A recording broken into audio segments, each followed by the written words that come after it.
Hello hipsters, Kris here from the podcast. Just hitting you up with a bit of information on our sponsors. We are very happy to say this season we are backed for the season by Kris and his team at 4elementswebdesign.co.uk.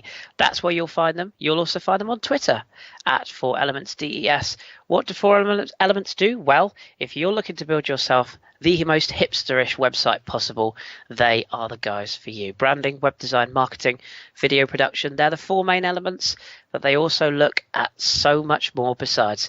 Don't forget their tagline, beautiful websites, brands and strategic marketing solutions to take your business to the next level. Hit up Kris and his team, let them know that we sent you, and he might give you a little present. No promises, but what he will do is give you a fantastic website. So just a reminder, that is 4elementswebdesign.co.uk.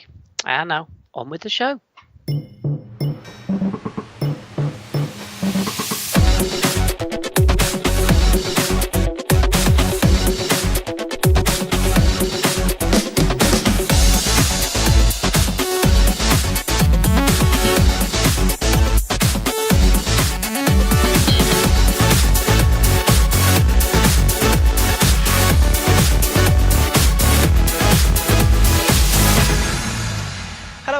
Welcome to the Football Hipsters podcast. Don't call it a comeback, boys and girls, but we're coming back. I am your host, Kris, and you can find me on the usual places, and you can find my lovely guests in the same usual places, the usual haunts, if you will. I shall introduce my panel, and then I shall I shall break down on one knee and apologise profusely for last week's no-show. So first of all, ladies first, good evening, Lana. Good evening. Thank you for coming back on, as always, and welcome, Mr. Ross Bramble. Hello, Ross. Hello, good evening. And last but not least, it's the man behind the buttons, Mr. Josh Dorr. Hello, Josh. Welcome back. Evening. How's it going? It's all good, mate. It's all good. A few minor hiccups, but we're underway and we're rocking and rolling. So first of all, boys and girls, many apologies for last week. I know you all missed us.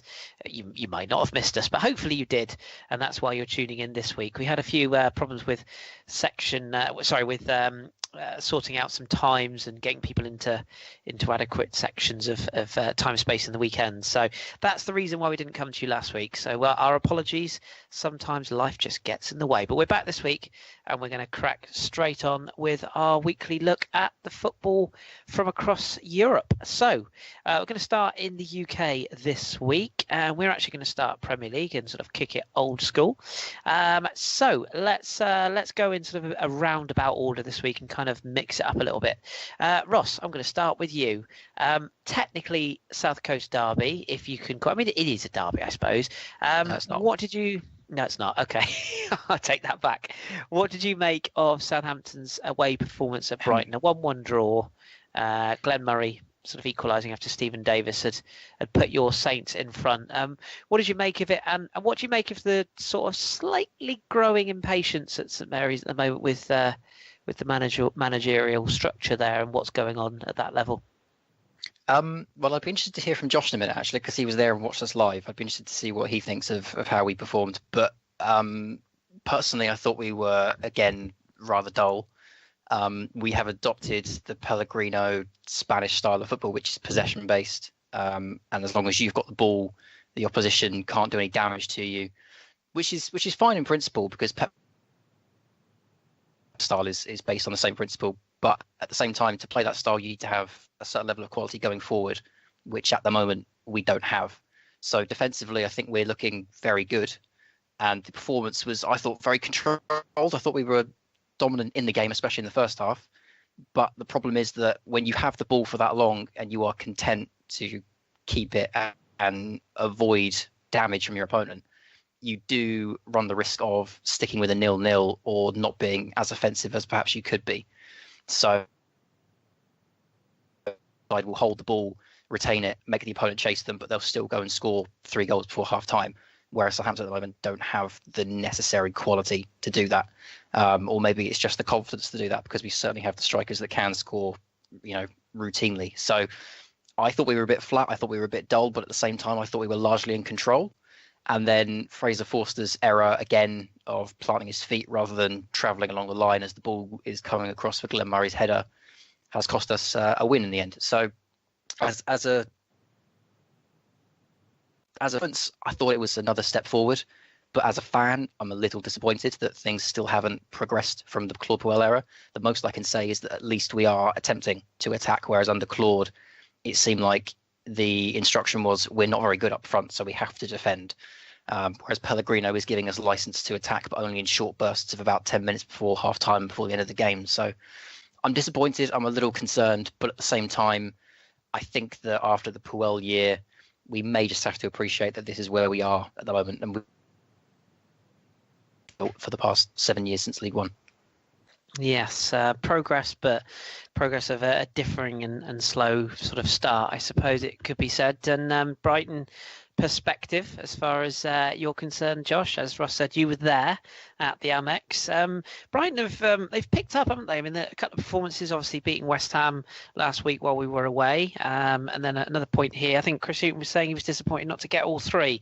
Fair to say, Pascal Gross and Glenn Murray have been sort of probably the star performers the last couple of weeks. I think we know what you're going to get from Murray, but Gross is definitely a very underrated talent, which I think we all called that when he signed from Ingolstadt last season. Brighton's performance, are we quite impressed on the day? And what's your brief sentence of Southampton as well? Where do you think they're at, having seen them in the flesh? Yeah, I'd say on Southampton, I was kind of disappointed not to see Lamina. I think he's been very impressive this season, but perhaps it was a good thing he was missing. Because overall in the first half I thought Brighton were very, very poor. I think it was just a case of Saints are, as Ross said, very blunt in the attack at the moment. Gabbiadini didn't really have an offering from there. It's just absolutely mad that there's missing that kind of striker, because I think everything behind Gabbiadini at the moment is working very, very well. But Dunk and Duffy again were very strong defensively, but Brighton in the first half weren't really there, and I think it started from the front that there was just a lot of tactical decisions that I feel that we're missing out. Just a small kind of minor things, but once the second half, half time had been over, I think Chris Hughton put a rocket up so the proverbial backsides of some players, and we started to see a bit more movement from Glenn Murray, starting to move the centre backs around. Seeing Virgil van Dijk in the flesh, the guy's an absolute mountain. He's huge. He should easily be a boxer rather than a football player. He's got the build for it. But Glenn Murray managing to peel off the back and put it into, I think, the only place that Forster couldn't reach in his goal. Again, I've kind of noticed that, as Ross has been saying, that he's missing that kind of extra bit of agility that he used to have before he had that injury. Whether or not they're directly related, or it's been chopping and changing of managers, means that personnel at perhaps coaching level has changed for him and they're getting him to do different things. But overall, I think there was a spell in the second half where either team could have got a winning goal. It was really up in the air, but really pleased to see overall Brighton play well and some interesting players to come out from it as well. I think Davy Proper looks to be a proper player, as well as Pascal Gross. Oh, for sake. But there is a over-reliance, I think, on Gross at the moment, because when you see him, you're like, okay, well, it's going to go in. He is the man that if he doesn't put the ball in, Brighton aren't going to score. Yeah, I think if you have a look, he's third in the league for assists at the moment, and I think his net contribution is, I believe it's 7 goals and assists this season. So it's a really great return for a really excellent buy. So yeah, I'd go out with go out there saying one of the signings of the summer, especially for Brighton. I think it's one of those games that didn't get a lot of headlines, but it was one that had a lot of eyes for varying different reasons. But that was the one I wanted to get some opinion on, particularly given we've got panellists for both sides tonight. A couple of other results before we look at another game from the Premier League this weekend. We saw the Claude Puel era get off and running in a 2-0 win for Leicester. Fairly impressive performance, I thought, on the Sunday after beating Everton at the King Power. I thought it was more about how poor Everton looked than how good Leicester look. Goals from Vardy and Damari Gray, who is a player I think Ross and I both have said in the past, really excited by him. Pace, just pure speed merchant. But yeah, absolutely superb performance from him, and a good win for Leicester. And we shall see whether Puel comes out of his shell a little bit more or not this season. We do have a game at time for recording, Burnley-Newcastle tonight. Obviously, we don't know the score of that one. Not a lot to say about Bournemouth and Chelsea. 1-0 victory for Chelsea on the Saturday evening fixture. Eden Hazard with the winning goal. Lana, I just wanted to bring you in quickly just on this game. Not so much about this game, but more on two talking points. Antonio Conte with a very spiky press conference ahead of this game about the comments about Carlo Ancelotti potentially replacing him. He had to be bleeped several times due to his foul mouth.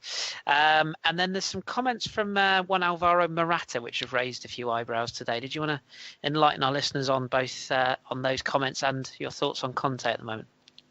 You really want to hear my thoughts on Conte? Really? Well, I think the listeners would if you can keep them ish clean. Maybe, I don't know. We'll see what happens. I mean, we've said it before. I think he's gonna leave. It's just a matter of time. But I definitely think that he felt the pressure, considering the way he reacted. Because usually he is calm sometimes, but now he was like really put on the spot, and I don't think he was appreciating the questions being asked, and the way he behaved, it was just like, okay, calm down. It's normal to get asked these questions. And when it comes to Morata, obviously, I was really happy to hear what he had to say, because I think most Juventini would take him back. What did he? Do you want to tell the listeners what he actually said? Because some might not have seen this. He said that he never should have left Juve to go back to Madrid. Because I think leaving Juve to go back, he felt that, okay, with his performance, he could get more gaming time, and, because he was competing with Benzema. But it just doesn't seem like he's a player that Zidane really likes or needs, or, I don't know, it doesn't seem to fit into the sort of system Zidane uses. I don't know. I don't watch Madrid that often, but when Zidane wants a player and needs him, he uses him. But with Morata, it didn't feel like they had that chemistry. And the fact that they let him go to Chelsea speaks volume. What annoyed me was the money that we wasted on Higuain. We could have signed him back and not let him leave. Because he said that when he came to Juve, he was a boy. When he left, he was a man. And he said also that he didn't like London very much, that he didn't plan on staying for long. His girlfriend has also expressed dismay over the fact that they're in London. I think she wants to come back to Italy, or preferably stay in Spain. But I think that he's going to leave Chelsea as well, hopefully to come back to us so he can replace Higuain. We need him back. He's like, of all our players, he's the only one who had the Champions League DNA. Mm-hmm. He always showed up, and he sent us to the final the first time, and it was really heartbreaking to see him leave, because he was a player you could see who genuinely did love the club and didn't want to leave, but none of us had a choice. Well, he didn't have a choice. It was more like a puppy basically being shipped back to where he came from, which was really sad. So if I could bring back a player, he would be the first one I would bring back to Juve. He has, of course, since clarified the comments, because there was also a comment that he said that London was a compromise as far as his move, but he's since come out tonight and said that he's very happy in London, but there was reports that he said previously it was too stressful, but he's denied that and said, I'm very happy in London, and I'd sign a 10-year contract with Chelsea. So it strikes me that he's probably dropped a bollock and then thought, oops, I'd better say something positive. So one to keep an eye on. But Chelsea got the win in a rather dull game at Bournemouth, it has to be said. And I think Asmir Begovic will have a look at himself for that winning goal, particular beating at his near post. Wasn't the greatest piece of goalkeeping.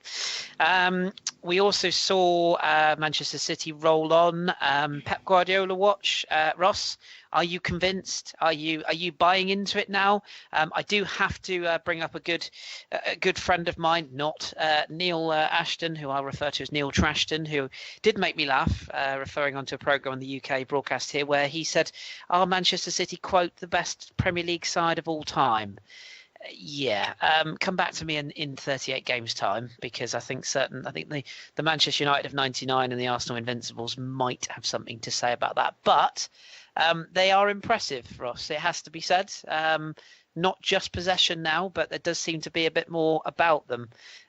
Can you see anyone stopping them at the moment, and have you been impressed? I have been impressed. You can't not be. I haven't been entertained, but that's a different question.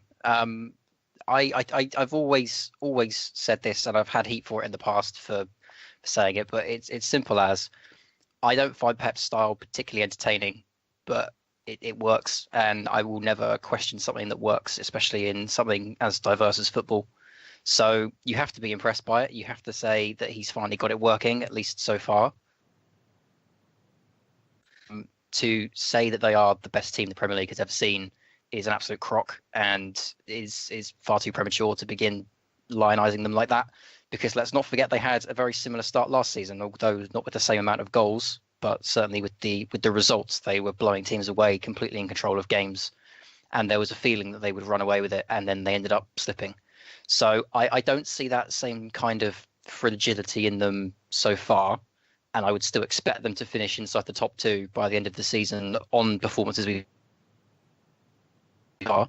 I would still stand by my early season prediction that they will win the league, but at the same time, there has been some stories this week of, are they going to go unbeaten? Is this a team that can replicate the Arsenal Invincibles? For me, I think it's far too early to suggest that, and I think you saw some vulnerability in the West Brom game, where West Brom were not in it for at least 80 minutes of that game and still scored 2 goals. So I am what's the correct phrase? I am ready to say that Pep Guardiola his style across, but at the same time, I'm not there to say that they are going to be renowned as one of the best Premier League teams of all time, because it's been 10 games, and like I said, we had a very similar start last season, and it ended up being a false dawn. So very impressive. I'm not looking forward to playing them myself. I think we've got them in 2 or 3 weeks after the international break, which is it's a scary prospect. But at the same time, they are just another opponent as far as many of these teams in the Premier League are concerned. And someone will get the better of them along the way. And West Brom are very close to point out of them. So I think there's still a certain level of awe over Pep, which I don't think is warranted just yet. But you can't deny that he's got something ticking here at Manchester City at this point. And after 10 games, they look absolutely impervious.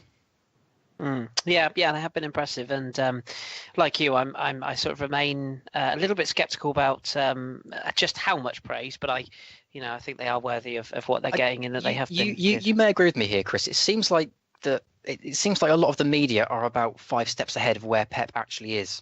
Yeah, I agree. Yeah, I totally agree with that. How much they praise him. It seems like they're very optimistic about how he's doing and where he's going, and that's great. But for the rest of us, I think we're just waiting for some of that hype to finally arrive. And I'm not saying it hasn't in some form, because 10 games, 35 goals, 6 conceded is fantastic.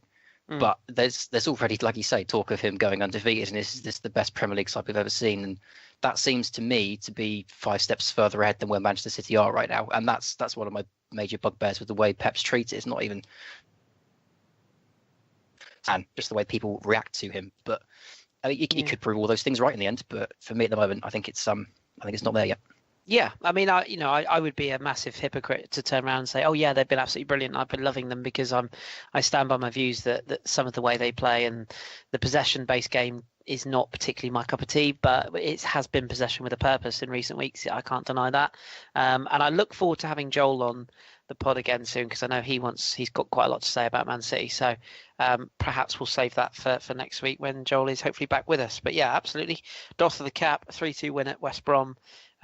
Goals there from Sane, Fernandinho and Raheem Sterling, with replies from Jay Rodriguez and Matt Phillips after a standard Otamendi clanger in the last minute. So running through some other results before we pick out one more game.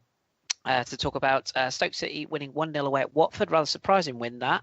Even more surprising goal-scoring hero in Darren Fletcher. Troy Deeney since has been fined for a lack of No, wait, sorry, not that. No, he's been fined for violent conduct, and it really was violent conduct on Joe Allen towards the end of the game. Rather unsavoury scenes there, but very much a good win for Mark Hughes and co, who was definitely under some pressure. Charlie Adam also missing a horrid own goal. That was horrendous. If you haven't seen that, look it up. Liverpool got there in the end, beating Huddersfield in the sort of Klopp and friends derby. Klopp versus David Wagner, of course, childhood friends and grew up together and competed against each other in the Bundesliga. But a 3-0 win for Jurgen Klopp to lift the pressure off him a little bit, and a clean sheet, no less. Daniel Sturridge, Roberto Firmino and Gini Wijnaldum with the winning goals there. West Ham, Slaven Bilic couldn't quite build on his fantastic win away at Spurs in midweek, but a 2-2 draw with Palace, who will be much the happier side, having been 2-0 down. Goals from Javier Hernandez and Andre Ayew, who's found a bit of form recently, has to be said. But then Milivojevic pulling one back from the penalty spot before Wilf Zaha equalised the very last kick of the game after I think it was Ayew actually himself who didn't put in a terrible cross over on the right hand side instead of retaining possession. And that cost West Ham in the final minutes. Arsenal also coming from behind to beat Swansea. Slaven Klukas scoring the opener before Said Kolasinac, who's proving to be quite the free signing this season, scored and then created the winning goal for Aaron Ramsey, who has quite a penchant for downing his former rivals when he was a Cardiff boy, of course. He likes to score against Swansea. And the final game I want to talk about, Josh, I'm going to come to you for this one. Manchester United against Spurs, a 1-0 win for Manchester United. Anthony Martial, who's frankly, it's a crime that he's not in that Manchester United starting lineup. Some jeers around Old Trafford when Marcus Rashford was taken off and not Romelu Lukaku. But I jest, of course. But he wasn't great in a big game. Where have we heard that before? But the substitution was made. Rashford come off. Martial came on, scored the winner after, it has to be said, a defensive error from Spurs, which is uncharacteristic. Question is, Mourinho kind of gave the old gesture to the fans at the end, the shushing gesture, as if to say, look, I've got the 3 points. Can United win the league playing this way? Because, again, it wasn't an entertaining spectacle. And the other question I've got, which piggybacks onto that, are Spurs title challengers, or does this prove that they're still not quite there yet? And especially without Harry Kane, it has to be said. Yeah, I think they are missing that kind of striker that can score in these games. They do have one on the books. They're just waiting for him to come back. Zlatan, I think the sooner he comes back, and if I remember rightly, I think he's due in the to return for the Arsenal game, which is in December. Going of course he is. Yeah, exactly. I read it was in January. That he's coming back in January. Yeah, I heard it was either January or December for that fixture against Arsenal. But we'll have to see for when if Lukaku's still not putting in full-on performances that you'd expect from £75 million striker, then perhaps they'll rush him back to ensure that he's in place and they're getting points where they need. Personally, I don't think they're good enough to win the league. Jose's recent record against the top 6 isn't as good as perceived. I think they were very lucky to get the 1-0 win. But I think overall that Jose has been calling out for a while that there's problems with the crowd. And he came out and said that they shouldn't be booing Lukaku because he does great things for them, and he's one of the untouchables. And the fact that they were booing, as you say, with Rashford coming off, but Martial then he's creating that kind of thing of I know best. I think we saw a little bit of that arrogance with other big managers. You see it with Pep. We saw it under Ferguson. Arsene Wenger is very arrogant as well when it comes to it. Some of them rightly so, but there's always that kind of tinge of negativity around Jose Mourinho. But overall, I think this Man City side that they're going to be competing with, I think is just too strong for anyone really. But on Spurs, I think Pochettino's still struggling to really get his team to fight on more than one front. I think that's the problem he's got, the balancing act. I do have a question for Ross on this as well. Pochettino's record for Spurs against the top six isn't particularly good. If I remember rightly, he's just got one win against the top six. I think that was probably against Arsenal, but I can't remember flightly. But at Saints, did he have the same problem with trying to tame the bigger clubs? No, we did quite well against the big sides. We beat Manchester City 3-1 at home. If you may remember it, because Gareth Barry scored a hilarious own goal. We beat Liverpool. Yeah, Dejan Lovren's corner. So yeah, we beat Liverpool. And we drew. Oh no, we lost 2-1 away at Old Trafford. But Sir Alex Ferguson came out and said that was probably the best team he'd seen at Old Trafford throughout the whole season. So imagine he could be more clear at Southampton and at Tottenham. They have to be a little bit more defensive just to try and make sure they hold what they've got. But I've always been a colossal fan of Pochettino, and I would always advocate him playing his style of pressing, even against the big teams, because I think that's where they'll get their most success, and really gone for against the teams than have so far.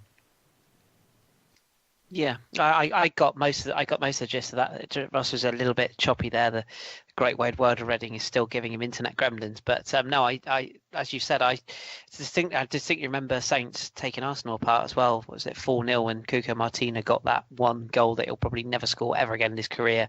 That was was it 4-0, Josh? I think it was from memory. That was unfortunately a 4-0. Yeah, that was what so I it's just distinctly. Thankfully for this topic of discussion, though, that was Koeman. So. Oh yeah. Really Was it? I take it all back then. I take it all back. Yeah. I just remember that game. It was hideous. It's just too painful a memory. Yeah, it is. Yeah, I fully appreciate. Yeah, it was just the wondering of whether or not it's the manager that's the issue, or it's the rest of the dressing room when it comes to stepping up in big games. And the fact he does have that track record, and Spurs don't. I would put it down to the pressure. Yeah, I would put it down to the pressure, because as Southampton, we went for it. At Tottenham, they need to be a bit more responsible and need to make sure they get points from these bigger sides. Yeah, it's one to keep an eye on. I think that the one thing for sure is that the Premier League is definitely it's Man City and everyone else at the moment, but it seems to change by the week. I mean, 3 weeks ago, Spurs were title contenders, so were Liverpool after the Arsenal game. Then Arsenal got on a run. Everyone said, could they do it? And it's all changed. I think realistically, any team that wants to win it's probably going to have to finish ahead of Guardiola and co. But we shall see. We shall see. Plenty of the season to go. I think we may have one or two questions on Premier League stuff a little bit later on, so we'll come back to that. As with this podcast, we don't care about tables at this stage of the season because it's still very early, but all you need to know is that the top four are Manchester United, Manchester City, Tottenham and Chelsea. City, of course, top, 5 points clear of United. Arsenal, Liverpool knocking on the door of the top four in 5th and 6th. And then down at the bottom, Palace, Bournemouth and Everton and Swansea, it has to be said, all struggling with West Ham, West Brom and Stoke up to 14th, looking over their shoulders as well. Nice to see the likes of Brighton and Burnley comfortably in mid-table as we speak, and Watford up there in 7th, so well done to them. As far as fixtures for next week, I think we've got an international break coming up soon as well, but Saturday, what will be the 4th of November, you've got Stoke Leicester as the early game. That's got interesting, not a lot written about it. Huddersfield, West Brom, Newcastle, Bournemouth, Southampton, Burnley, Swansea, Brighton, West Ham, Liverpool is the evening game. That could be quite a big one. And then on the Sunday, you've got 4 very interesting fixtures. Spurs, Palace, Manchester City, Arsenal, which is when, of course, Manchester City's unbeaten run will inevitably end. Chelsea, Manchester United and Everton, Watford, which could have implications for David Unsworth's caretaker charge of Everton as well. Right, on to EFL. Josh, this is the part where you take over. Shall we go Championship, then down to the other leagues? Because I want you to start, if you're happy to, with a certain Chris Wilder and what he's doing at Sheffield United, because they were so impressive. I watched this game against Leeds, I think it was on is it Friday night? It was. and talk to me about this young boy, who we of course referred to him when Sheffield Wednesday were victims in the Sheffield derby. This is George. What's his surname? It's gone out of my head already. Oh God, I'm going to have to look it up now. But anyway, You mean David Brooks. Sorry, David Brooks. Where did I get George from? David Brooks. That's absolutely right. That's why Ross is paid the big bucks. So, Josh, give me some Sheffield United love, and what else happened in the Championship and below this week? Yeah, absolutely. Well, yeah, we'll start with Sheffield United, who went top. Crazy to think about this league. I think we all said it was going to be tight when it came to it, but to have them at top of the table at this point is just absolutely incredible. I watched a bit of the game. I think I caught the second half of the Leeds United game, and what a game that was. It was Billy Sharp scoring the goal very early on for that one, which ended in a 2-1 win.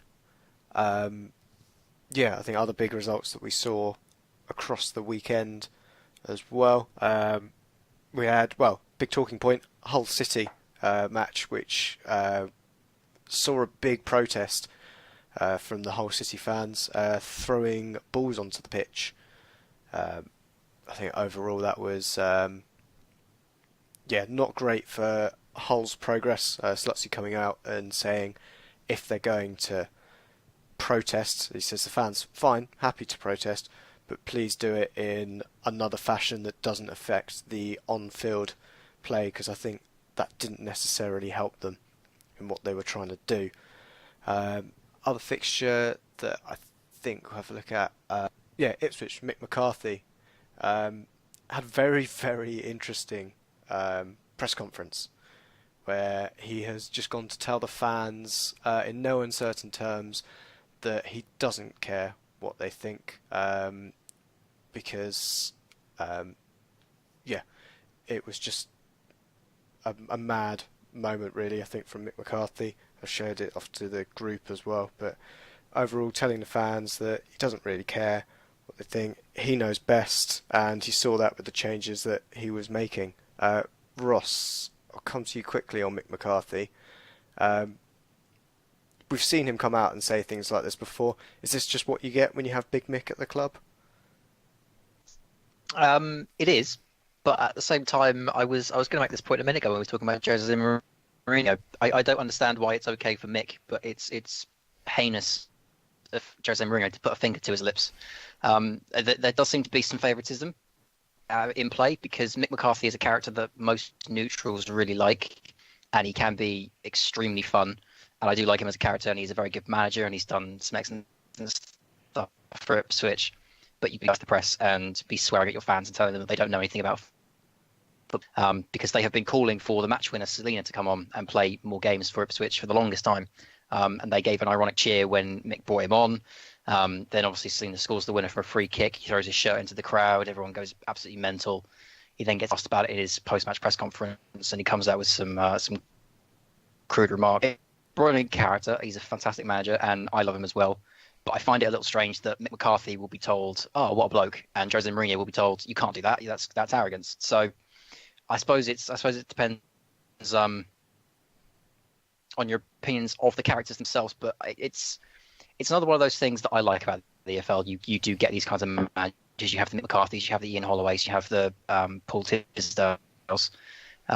But I do find it a little to be told that that's okay, whereas Jose Mourinho will spend the week in the press being told that he was very disrespectful. Yeah, I think it's a tight one. On managers as well, we'll continue going through. The Reading match, they lost to Middlesbrough, a team that I think both teams have been underperforming this season, particularly Reading, and it now looks like Jaap Stam could be nearing the chopping block. But where's it gone wrong for them this season? Because I think last season, although they were very lucky with some of their goals, I'm sure you look at expected goals and they were really far down the league. They're just very good at converting. But this season, they do not seem to have taken it well after their disappointment in the playoffs, and they currently sit 20th. Well, we've seen clubs fail to go up in the playoffs before, and then the next season they've really struggled. I remember Watford under Gianfranco Zola as a particular example of that. They were absolutely fantastic for one season. They lost out to Leicester in the playoffs, and then the second season under Zola, they were absolutely dross, and he ended up getting the sack. So it's not unheard of, but for me, I think their problems are twofold. The first is that they haven't done very good business in the window. John Larson from Wolverhampton Wanderers, who hadn't scored for about 34 games before they bought him, of a significant move they made. Perhaps Sonia Luko is the other one I can think of in the window. So I don't think they've strengthened particularly well. But I think the other issue is that they are still a possession-based team that like to pass their way through clubs in this league at the moment that are blistering as an attack. And I think that Reading are just lost in the pack. And I think all of that is coming together to create the situation we have now. The Middlesbrough situation is a bit more interesting. They've already given up with the Stam, but with Gary Monk at Middlesbrough, the fans are mocking him. They're still in that position where they still think that it's a bit of fun and games and they'll turn it around eventually. But there's a lot of talk on Twitter of him being the Monk bot and consistently coming out with the same things every week. And Middlesbrough fans are following the skill of the man that they assumed would take them straight up this season because of how well done at Leeds. So it'll be interesting to see how it develops because, like I say, they're still in that mocking stage where you normally get with fans where they ape themselves. It'll be interesting to see where they go. I still think they've got enough talent to be in the top six, but right now they are in choppy waters. And speaking of choppy waters, absolutely. Yeah. Again, listeners, apologies. It's not Ross's fault. We promise. We'd rather have him on than not have him, so we make the best of what we can. But I think we definitely got the point there. The Gary Monk thing's weird. I must admit, it's really strange. But any other? We had a Birmingham derby, didn't we, on Sunday, Josh, as well? 0-0 with Man City with Birmingham and Birmingham City and Aston Villa, I should say. Not much going on there, but there was a couple of goal of the season contenders in the Hull Forest game that you mentioned there. Any other notable results there? Sunderland losing again at home? Sunderland is the big one, I think, from a Simon Grayson's perspective especially. Thought he was a manager that should be able to turn things round there. Sunderland still haven't won at home since December last year. So thoughts really go out to the home fans and especially the season ticket holders who are there every week and haven't seen their side win. It's an awful turn of events for them, to be honest. So yeah, I think it's a time for I think they play Bolton next. So I think that's where we'll see potentially, if he doesn't get a result there, Simon Grayson also being given his marching orders. Game That's Brentford. on Tuesday as well, isn't it? This week is a Tuesday game. Yeah.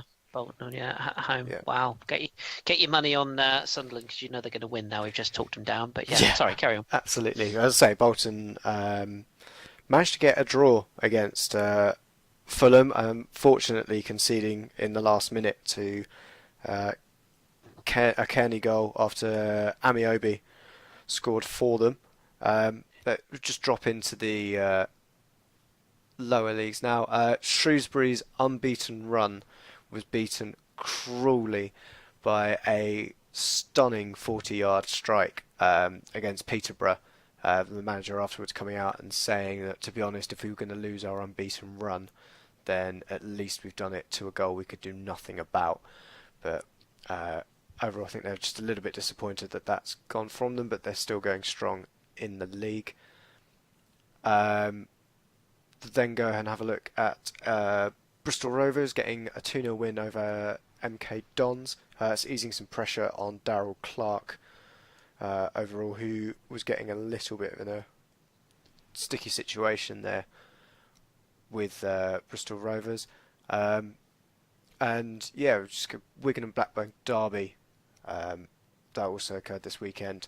That finished in a 0-0. I think it's just one other game I wanted to go through as well. Yeah, it's just 20-man brawl that ended up in the Stevenage game, which resulted Stevenage Yeovil Town, that resulted in 3 red cards in the game, 2 of them in this 20-man brawl, but Yeovil Town coming out 3-0 winners in that one. So it's not been dull for Yeovil Town overall. And I think there was an incident from non-league as well that you may want to talk about. I've got it here, yes, before we... Someone going full Jens Lehmann. Yes, so you may recall, fans of European football, you may recall Jens Lehmann having a little tinkle behind the advertising boards back in the day in the Bundesliga, and everyone having a good chuckle. Well, it was no laughing matter for Salford City goalkeeper Max Crocombe this weekend, he's a New Zealander, 24-year-old. He was playing in a National League North game for Salford, and during the game, as I say, late on in the fixture, he was caught with or got the situation of caught up in the call of nature, I should say. Put my teeth in.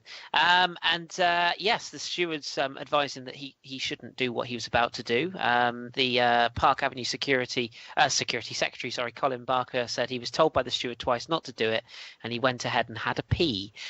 Croker himself later apologised, saying that it had been an uncomfortable position and he made an error in judgment. Writing on his personal Twitter account, he added, "My intention was never to offend anyone, and I'd like to apologise to both clubs and sets of supporters." Apparently a spectator made a formal complaint, and the incident was reported to the police. He was also sent off for this incident. A little bit nuts, I think. Report to the police. I think this is maybe a little bit OTT on the part of the officials, and indeed the person who was mortally offended. I appreciate we live in a world where you can't quote unquote expose yourself in public, but I do think it's all a little bit storming a week up. Let's move on. But yes, that was the week that was. We've got a full programme, haven't we, Josh, of midweek games in the Championship. Leagues 1 and League 2 in action as well, I think I'm right in saying. So we have a full midweek programme. Just looking up now. Yes, League... Oh, there's only one game in League 1 that's on Tuesday, which is Blackburn Rovers Fleetwood, which I think was a rearranged game, I think I'm right in saying, for recent times. So that one's played on the Tuesday. And then we don't have any midweek games from League 2, so just Championship fixtures in midweek. So that is the week that was. Any game that stands out to you for the Championship lovers to look at, or any game for Ross that stands out? I think the Sunderland-Bolton game, as you say, is probably the one that leaps off the page, but looking at that, Preston Villa maybe on midweek as well. Leeds Derby. Oh, missed that. Yeah, missed that game. And Sheffield United Hull next weekend as well. Any for you, Josh? Any that stand out there? I would go with QPR Sheffield United. QPR got a decent result against Wolves this weekend, getting a win at home, and we'll have to see Sheffield United go down to Loftus Road and see if they can get a result down there, because QPR look great down there at the moment. Fulham Bristol City might be all kinds of fun as well. Just as a sort of a game that might be quite fun to look forward to as well. So there you go. That's the stories for the EFL as best we know them to date. Obviously, if there's anything else that you want to ask us, please ping the questions our way. And we say this every week. Nobody ever tweets us. But if you are a fan of a lower league club, or you go and see your local club, let us know who you go and see. We will tweet you. We will have a little shout out for you on the podcast and wish you well. So, get in touch if you do go to your local team. Or indeed, if you travel miles and miles to go and see your team. Lana, did you have a question, Lana? No. Oh, sorry. I saw you. I saw you typed in the box there. Sorry. Right. I will. I am going to come to you next, Lana, because we are going to move into Europe now, and we're going to talk a little Liga. As in a change about of events. So, your beloved Lyon. Should we talk about them first? 2-0 victory over Metz. Your bay, Nabil Fekir. 2 goals yet again. He's having a lovely old time. Impressed with Lyon. Genesio's still not convinced, I know, but up to third, having a decent run. What is going on with them? I'm so shocked and so surprised. We're like 2 points behind Monaco, who are second. And I'm like, should I enjoy this great run? Like, we're really doing well. Defensively, they look more solid and they're scoring tons of goals. And I don't feel like I'm about to go into cardiac arrest whenever I see the opposition maybe equalizing. Now I'm like, okay, they're actually doing well. They are calm, even if they equalize, because they go on to score like 4 more goals. But it's just like something has happened in the last few weeks, and they've all stepped up and actually matured. I didn't think it was possible for men to actually be capable of that. No offense to you guys. Careful. But it's been like, I'm so shocked that they're slowly climbing up the table, and I don't think anyone is noticing that. Everyone's busy talking about penalty gate over at PSG, Evra at Marseille, and just like Nice being in relegation, that Lyon are actually 2 points behind Monaco now. And it's just good that the spotlight isn't on them, because I think that without the pressure from the media and everyone else, they're just like going around doing their own business, and just they're going to compete and get back that Champions League spot. Yeah, they've definitely kicked on and having a good run in Europe, of course, as well. They face Everton in the Europa League this week away at Goodison Park, so definitely seem to be on the up. You mentioned Monaco there. They got an impressive 2-0 victory away in Bordeaux on the Saturday lunchtime game. Tommy Lamar, who we all know is loved on this podcast, and Keita Balde scoring for his second consecutive game. Do you think Monaco have found the potential key to the Mbappe-shaped hole in Balde? I mean, it's early days, but when Falcao's not there, he's going to be the one relied upon for goals. So in his absence this week, he got one of the goals. Do you think he is the missing answer to Monaco's problems up front? I wouldn't say that their problems have necessarily been up front, but more in midfield, considering the players they lost, because they can score the goals. The issue is more in midfield, in my opinion, but I thought they had a really good game against Bordeaux. I was surprised that Bordeaux didn't put up more of a fight, because I've been impressed with Bordeaux this season as well. But it was a good goal by Keita, and I thought that Lamar had a good game as well, because he's been really poor lately, both for France and for Monaco. So it was good to see him back. Hopefully he can keep up with the consistency. But I think their issue has been more in midfield than it has been up front. It's it's so easy to just overrun them in midfield. We saw it against Lyon as well, that there were no physical strength in midfield compared to last season, where they were so dominant in every area of the pitch. But I think they should have gone out and bought a midfielder this season. Yeah, it does look like there's something not quite clicking. Obviously, looks like they're going to exit the Champions League unless they get some very impressive results in the next 3 fixtures. But it looks like they're on the way out there. Wonder if that will free them up. And of course, then they might have Europa League fixtures. Although at the moment they might not even make that. So it makes you wonder if that will change their season around. PSG, we have to give a mention to, of course, because it's PSG. They won 3-0 against Nice. I'm afraid so. People want to hear it, but they won again without the suspended Neymar, who, of course, we didn't cover because we didn't have the pod last week. We didn't cover the Le Classique, which was a 2-2 draw with a memorable last-second free kick from Cavani after Thauvin thought he'd got the winner for Marseille, and Neymar was controversially sent off. But this week it was a fairly... Funny. It was quite, although Lucas Ocampos should be absolutely ashamed of himself, but that's another story. He should have been banned as well. I'm surprised he really should have. Cheating, it's horrendous. The French league hit hard down on I know. diving. If you look at when Fekir was banned for 3 years, yeah, that's because exactly of his dive. Yeah. And I mean, it was ironic that, of course, neymar, who's been fabled for cheating in the past, it was quite ironic in that sense. But nevertheless, yeah, hideous piece of play acting there.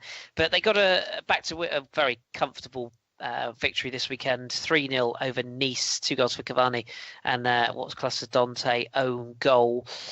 Nice really poor, really missing Jean-Michel Seri's They're in relegation zone. They really are struggling. Lucien Favre, I think, is still the right guy for that job. He's clearly a very talented coach, but things are just not clicking at the moment. And a straightforward win for PSG. But I know, Ross, you had a quick PSG question, which I will do my best to answer. What was it you wanted to ask? I just wanted to ask, we've had Neymar in Liga for, 3, 4, 5 months now? Opinions on him in Liga? Has he been good for it, bad for it? I mean, I don't just mean on the field, I mean off the field, because every time something now, the camera pans to Neymar.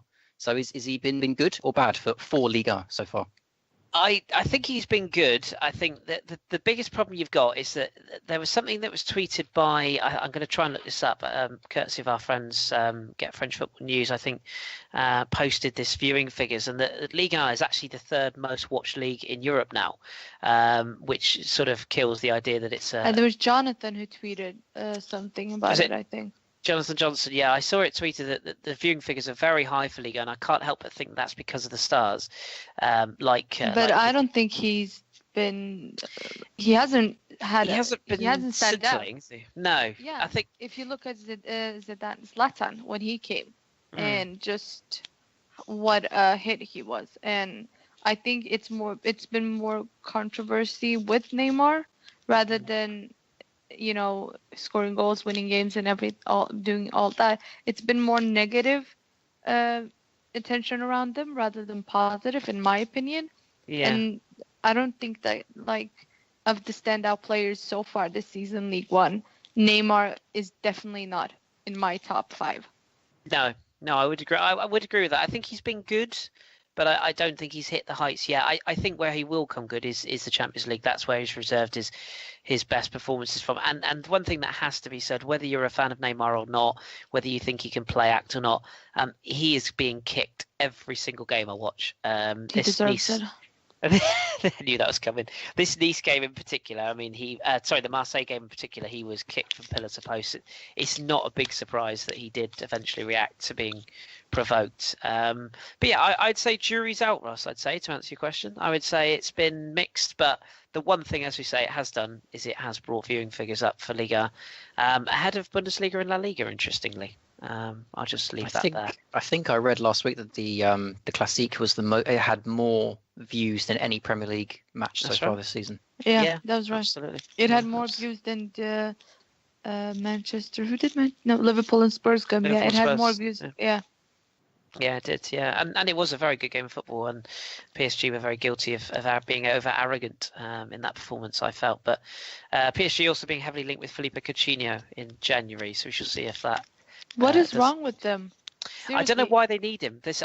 Where he's going to play, they're already going to lose Di Maria and Draxler by the looks of it. So where do they fit him in? But hey, that's what problems they you have. They can start by getting a better defense. They need better fullbacks, a better centre backs. The only goalkeeper.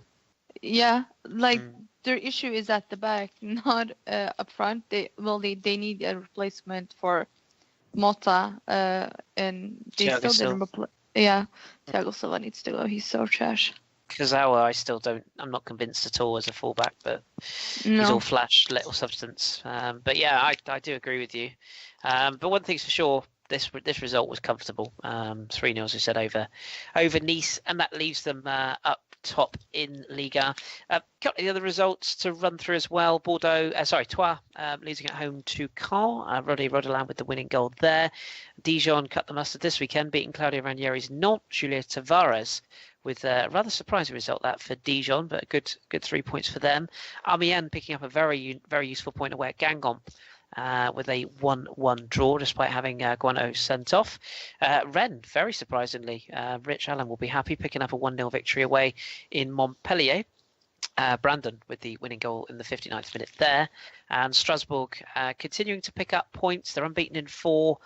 Maybe we'll feel a bit disappointed to not take all 3 points at home to Angers with a 2-2 draw, having been in front through Lala's penalty. But Toko Kambe and Gilles Sunu, who some Arsenal fans probably won't remember, got the equaliser for second goal for Angers before Terrier, who else got the leveller for Strasbourg.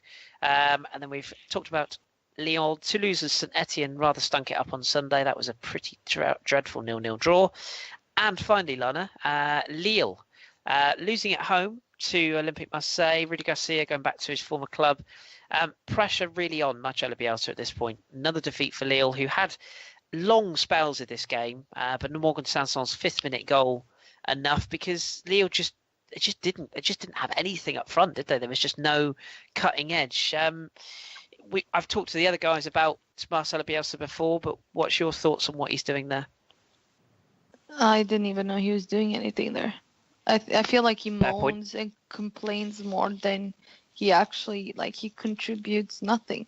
He got a brand new squad, and I haven't seen him do any wonders or anything with it. It's like there are 11 players on the pitch, and they have no idea what to do. I was watching Benzia, and he looked so clueless. He's clueless from before, but he looked even more clueless now. It was like watching 11 chickens on the pitch. And I'm surprised they didn't take advantage of the fact that Evra started, because he was horrible for Marseille. The fact that Marseille actually won this game was shocking, considering how... I can't believe he still gets to play football, because he's so bad. I was watching Mohamed's tweets, and I was like, this boy is going to go into cardiac arrest over in Shanghai because of Evra. He was terrible, wasn't he? He could easily have been sent off as well. Yeah, he should have been sent off, but he wasn't. I also want to highlight Yacine Benzia's awful 3/4 length cycling shorts. Then that's not a good look. That's really not a good look. Short socks and long cycling shorts, not a good look. But and Nicolas Pepe, bless him, he's a youngster. I don't want to sort of have a go, but he looks too much deer in the pressure headlights. upon. Absolutely, yeah, poor guy. The one player I think that stood out for Lille, potentially who could be a star to build a side around, is Thiago Mendes, the Brazilian midfielder. I think he's a real talent, but they just look so punch drunk at the moment and are struggling, and really are struggling. But I always thought the player they should be building around was Xhaka, and they sent him out on loan, didn't they? Yeah, absolutely. He was superb last season. Really was. And then they got rid of it. It's just lots going on there. I don't see Bielsa sticking out the season at this rate. And Lille are in a serious relegation battle, which leads me nicely on just to give our listeners a quick sort of fragrance of the table, or flavour, I should say. They play Metz and Saint-Etienne, then Montpellier, then Lyon. They have a brutal fixture. It's huge, isn't it? Absolutely huge. And then they play Saint-Etienne, Montpellier, Lyon, Toulouse, PSG. Yeah, it's going to be a run for them. He's going to get sacked by winter time. Yeah, it's not looking good. Not looking good at all. But we find PSG top of the table, as we said, 5 points clear of Monaco. Lyon and Marseille are in the top 4. Nantes still sitting pretty in 5th. St Etienne make up the top 6. And as we said, down at the bottom, Metz rock bottom, 3 points, 5 straight defeats. Lille just above them on 6 points. And then we've got Strasbourg, Nice, amazingly, Nice 17th in the table. Incredible to think that at the moment. And Amiens, Troyes and Dijon, and probably up to Rennes in 13th, are still sort of in the danger zone, but just about clear at the moment. And a fixture probably to look out for next weekend. I think it's fair to say, Lana, St Etienne, Lyon is the game we're going to be all looking out for next Sunday. Indeed. Yeah. If you haven't witnessed this game before, do. Fantastic atmosphere. Always it's the greatest derby in France, regardless go. of PSG and Marseille fans say. That's I just agree. some hyped up for the media kind of game. But this is probably the biggest derby in France. Yeah, absolutely. I completely agree with that. And one to look out for. If you haven't watched it, I would hugely recommend you do. Okay, that is the week that was in Liga.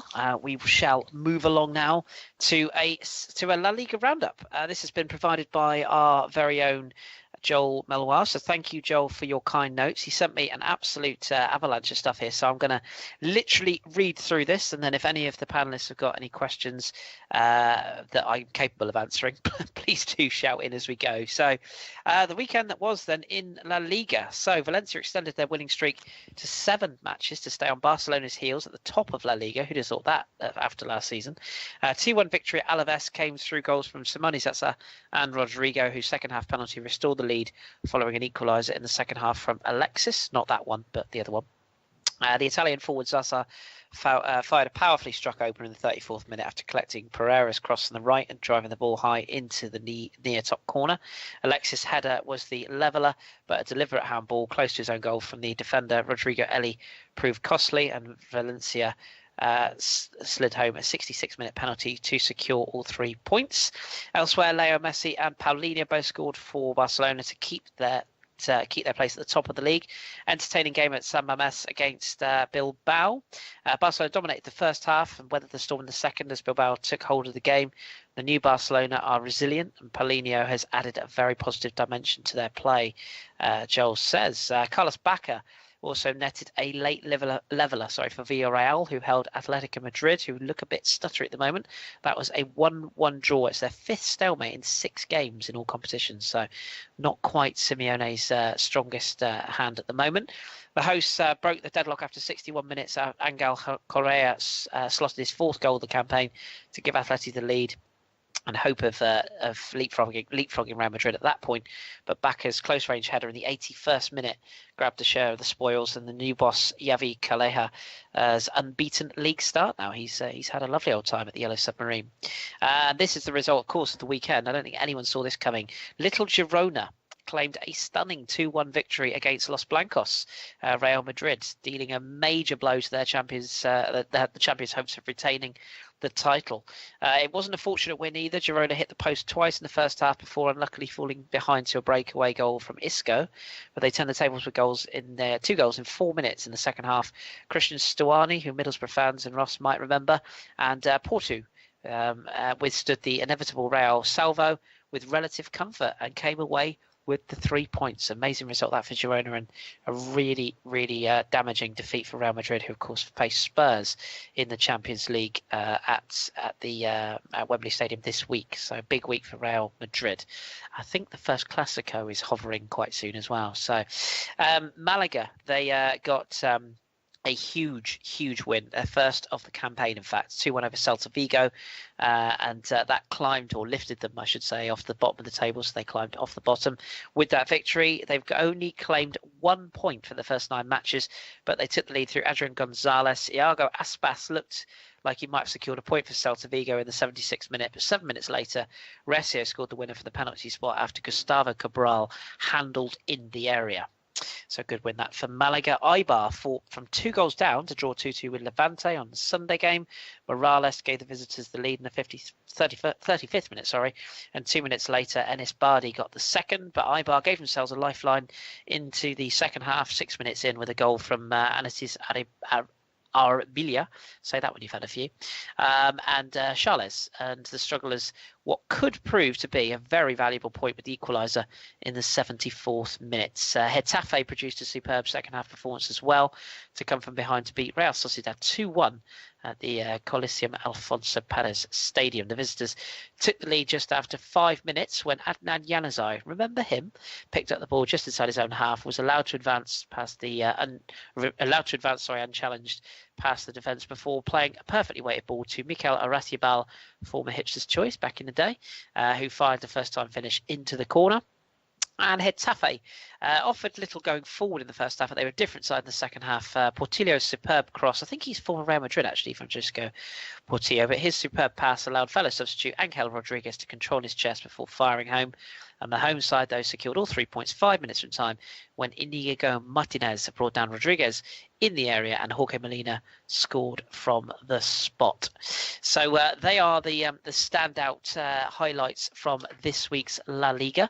As I say, we're hoping to have Joel back on this time next week, so we'll hopefully have a little bit more of a full breakdown then. Live games going on now. Las Palmas are currently 1-up against Deportivo La Coruña, with Espanyol and Real Betis currently 0-0. As far as the table goes, Barcelona are top, 4 points clear over Valencia, of all people. Valencia, 5 straight wins. They are on an absolute tear in second, 24 points. Real Madrid a further 4 points back, level with Atletico Madrid on 20 points, with Sevilla and Villarreal making up the top 6.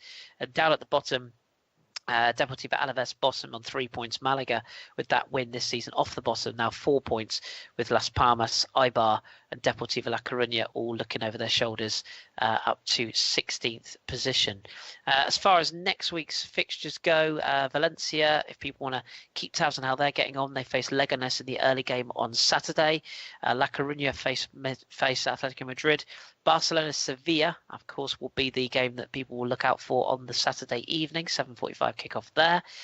Real Madrid face Las Palmas on the Sunday evening game, with probably Villarreal and Malaga. That'll be a decent watch as well. Tea time on Sunday, with both sides looking to pick up their or continue their good form, I should say, after Malaga's first win this weekend. Lana's, you've asked my thoughts on Umtiti. You know my thoughts on Umtiti. I love him. It's just an excuse to get him into the podcast, wasn't it? That's all that was. Yes. Yes, it's absolutely. We have to mention that he's been the best centre back in Europe this season. I know all Barcelona fans will agree with me. He was excellent, absolutely excellent. He's been really, really good ever since he came into that side, and yeah, he's a very composed and steady player. Yes, that was the weekend that was in La Liga. Anybody got any questions, or are we all happy with where things are in Spain at the moment? I'll take that as no questions. Good stuff. Okay, I think we might have a question in the question section, so we'll come back to that in a moment. Right, okay, we are going to now go off to Germany. This is going to be another whistle-stop tour before I give Lana an opportunity to talk a little bit of Italian football as well. So in the Bundesliga, this weekend, Mainz and Eintracht Frankfurt got the weekend off to a 1-1 draw start.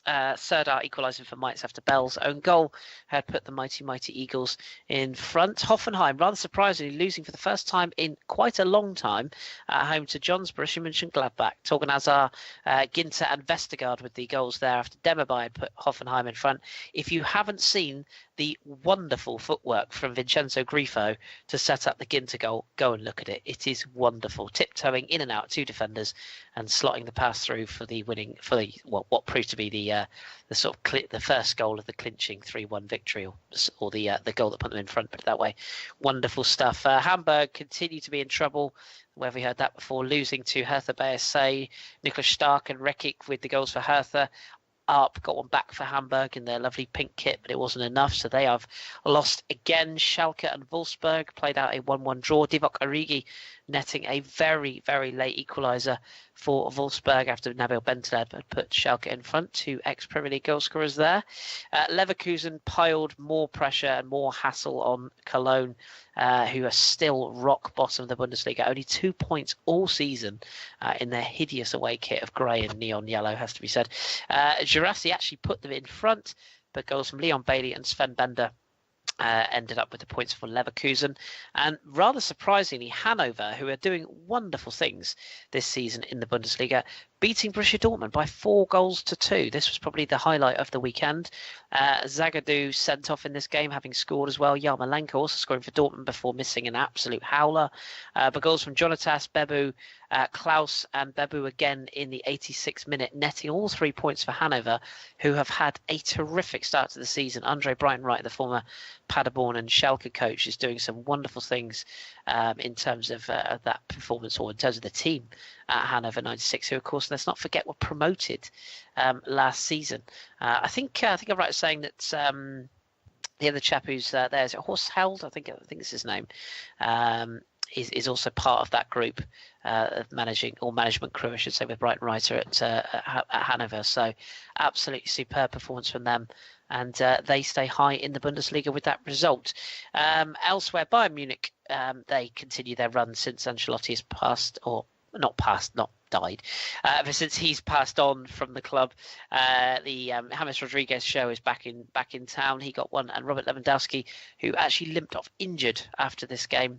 But he got the second goal and RB Leipzig suffered defeat in this one. Second time in a week, actually, after losing in the Deutsche Pokal, the German Cup, in midweek. Werder Bremen, they have now sacked their coach coming into today. I think it was announced today. Alexander Nuri sacked after a 3-0 home defeat to Augsburg. Bremen in all sorts of trouble. Mikhail Grigoric, Finn Bogason, and Grigoric adding a second of his tally for the day with a 3-0 win there. And finally, on the Sunday games, Stuttgart with a 3-0 victory over Freiburg, who had Soyuncu, there we go, thank you, sent off in the 12th minute. Ginczek, Pavard and Terodde with the goals for Stuttgart, who quietly continue their decent start to the Bundesliga season, having been promoted. They're currently in mid-table. So that was the weekend that was. There was also talk of an incident between Nagelsmann. Josh, there was talk of this, wasn't there? Nagelsmann, the Hoffenheim boss. There was suspicion that he lashed out at a fan, wasn't there? I think that was the story that was doing the rounds at the weekend. Yeah, that's certainly what I heard, that he punched a fan. I believe he's come out and said something has apologised, so whether or not that's an admission of guilt, I don't know, but it's very, very strange. I don't know how that will affect any future moves he might be anticipating. But yeah, one of the odd stories. Yeah, it is a strange one. But yes, that was the weekend. I have the story here. Go for it, Ross. Apparently, he threw a bottle and struck a club supporter, which was intended to hit a wall. Oh, right. So one of those sort of kick the water bottle moments that went a bit wrong. Yeah, well, there we go. Accidents happen, kids. Play safe. But he was obviously very frustrated. And say it was a very long-running period of time in which Hoffenheim hadn't been beaten at home. So that run now comes to an end, as does our coverage of the Bundesliga for another week. We'll be back in a second because we've got a question that ties into that. And as far as a fixture for next week, pretty obvious what I'm going to say here. A little matter of Borussia Dortmund hosting Bayern Munich at 5:30 next Saturday. I think that's probably the one that everybody will be tuning in for. If you want an outside one, Cologne-Hoffenheim is massive on Sunday because Cologne really need to start winning, and quick. It has to be said, though, so do Werder Bremen and Hamburg, who are occupying those relegation spots. Freiburg, Wolfsburg, who've had 5 successive draws, the Wolves now, and Mainz up to 13th, also looking over their shoulder. Bayern Munich still top, 3 points clear of Borussia Dortmund, who have lost 2 of their last 3. And RB Leipzig's good run comes to an end with that defeat to Bayern. They sit third, with Hannover and Schalke both having incredibly good starts to the season, with Gladbach also finding form back up to 6th in the table. Right, okay, so that is the weekend that was in Bundesliga. We will wrap up our coverage of European leagues this week with a quick trip to Serie A. And Lana, I'm going to come... It's pretty obvious which one I'm going to pick out here. Milan and Juventus was the big game of the weekend. Talk to me about that one. 2-0 victory for Juventus. 2 goals from your favourite, Gonzalo Higuain. Fatty. Yes. Indeed, bless him. Juve back on track. They had that incredible 6-2 victory with 10 men against Udinese last week when we were off air, of course, including a hat-trick for Sami Khedira. I don't think anyone saw that coming. I know, it was amazing. Same weekend as Memphis Depay scored a hat-trick. I was like, this is a weird weekend. I thought the world was going to end, to be honest. So that puts Juve just 3 points behind Napoli, who did continue their good season with a 3-1 win over Sassuolo. Goals in there for Alan Callejon and Dries Mertens. So talk to me about Juventus then. Good performance and seem to be back on track. Are you comfortable with how things are going again? Yeah, I am. Again, it depends on how we do in Europe, but I think that we started the season slow, as we normally do. I think that the reason why fans have been moaning is because we didn't get the necessary signings as usual. But it's been 3 really, really good performances. We've scored 12 goals in the last 3 games, if I'm not mistaken. And yeah, in the last 3 Serie A games, which is unusual for us, considering that we're not a team that scores plenty of goals. We're more like win them 1-0, 2-0, So it's been good to see us playing more of an attacking style of football, which is again unusual for us. So it's just been overall very weird experience for me to watch my teams do well. I'm not used to it, so I'm still trying to wrap my mind around what's going on. But yeah, Higuain was really good. He's been getting heavily criticized by me as well, but he's really stepped up in the last few games. Yes, he doesn't always score, but he brings others into play, and his link up with Dybala has been really good, and he needed those 2 goals against Milan, and he became the second player, I think, after Ibrahimovic to score over 100 goals in 2 different leagues. Am I mistaken? No, I'm correct. Yeah. That sounds right. Yeah. Yeah. So he became the second player to score. He scored 101 goals in Serie A now, and the only player to have scored over 100 goals in more than one league is, of course, Zlatan Ibrahimovic. So it was nice. He needed the goals, and it was a really good performance. Milan were all over the place, and there was no Bonucci as well because he was suspended.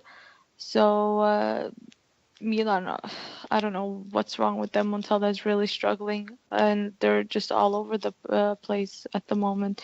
They were really bad in the derby and now against us.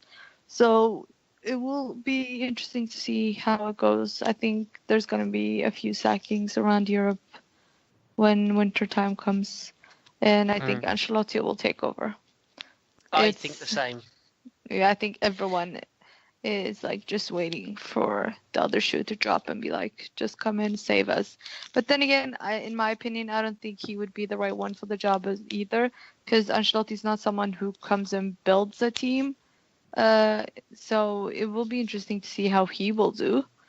But we'll see. Juve playing in the Champions League tomorrow, and if they can keep up their good performance, I'm confident. But I'm taking one game at a time. I've learned after watching Lyon for so many years where they go from beating a big team to losing to a small one. So one game at a time. Yeah, that's the mantra. That's the mantra, absolutely. And we've got a live game going on at the moment as well. Hellas Verona against Inter. Inter currently 1-up at half-time thanks to Borja Valero. We did have a full midweek programme last week, so I will just quickly run through a few the results there. Inter themselves winning against Sampdoria 3-2. Skriniar and 2 from Icardi before Kaunaki and Quagliarella pulled 2 goals back for Samp. That was last Tuesday. Atalanta winning against Hellas Verona 3-0. Bologna losing at home to inform Lazio 2-1. Cagliari beating poor old Benevento, who are just having a time of it, 2-1. Milan actually did get a result in midweek, 4-1 victory over Chievo. Crushing result that actually, a goal for Suso and Hakan Çalhanoğlu. Kalinic also on the score sheet in that one. Fiorentina 3-0 win over Torino. Good result that for La Viola. Benassi Simeone's son, of course, that is, with the second. Babacar with a late penalty. I think I'm sure one of our listeners was there. I forget. I can't remember who it is. They posted on. I'll have to try and look on Instagram. But it's one of our listeners was definitely at that game. I can't think who it was. Sorry if you're listening. I apologise, but somebody was there. If you know who you are, let me know, and I will tweet the pictures you put on Instagram. Genoa also lost at home to Napoli. 3-2 win that for Napoli. Mertens with 2 goals there. Zukanovic with an own goal. Juve won in midweek as well against Spal. Bernardeschi on the score sheet there in that one, as well as Dybala, Higuain and Quadrado with a 4-1 victory over Spal. Roma with a 1-0 win over Crotone. Perotti with the winner, and Udinese winning away in Sassuolo. Barak with the winning goal there. And then back into this weekend's games, Roma with another 1-0 win over Bologna this time. Stephen El-Shaarawy with the winning goal in that one, keeping up Roma's impressive run of late. Poor old Benevento lost 5-1 this weekend to Lazio. Bastos, Immobile, Marusic, Parola and Nani, remember him, with the 5 goals there for Lazio, who continue their impressive start to the season. Crotone, rather surprisingly, beating Fiorentina. Budimir and Trotter. Marcello Trotter, remember him, Ross? I'm sure you do. He got the what proved to be the winning goal. 2 goals in a minute for Crotone. Benassi put one back Fiorentina, but it was to no avail. Napoli 3-1 victory over Sassuolo, as we mentioned. Sampdoria 4-1 over Chievo, including a couple of goals there for Torreira. Spal beating Genoa by a goal to nil. Antonucci, who is that the former Leeds striker, Antonucci? I think it is. I'm looking. Yes, indeed it was. Mirko Antonucci with the winning goal there. Didn't even know he'd left Leeds. Shows what I know. Call myself a hipster. Terrible. Udinese also beating Atalanta 2-1. Rodrigo de Paul and Barak on the score sheet for the second time in a week with the winner. And in the Sunday late game, Torino came from behind to beat Cagliari.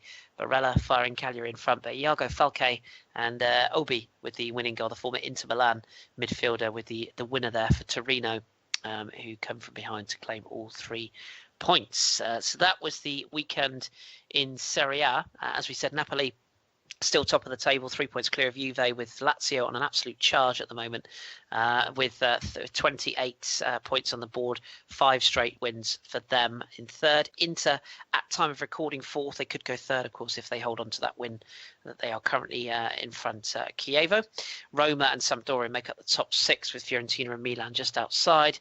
Down at the bottom, Benevento are, I think we jinxed them by becoming the pod team. 11 played, 11 defeats, 4 goals, 29 conceded. It's not looking good for poor old Benevento. No points.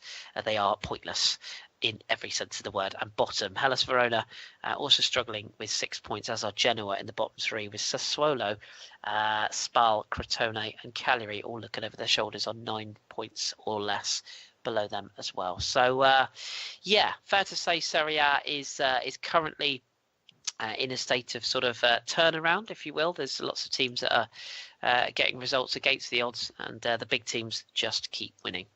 So that's where we are there. Lana, is there a game you can see that you would quite like to keep an eye on for next weekend?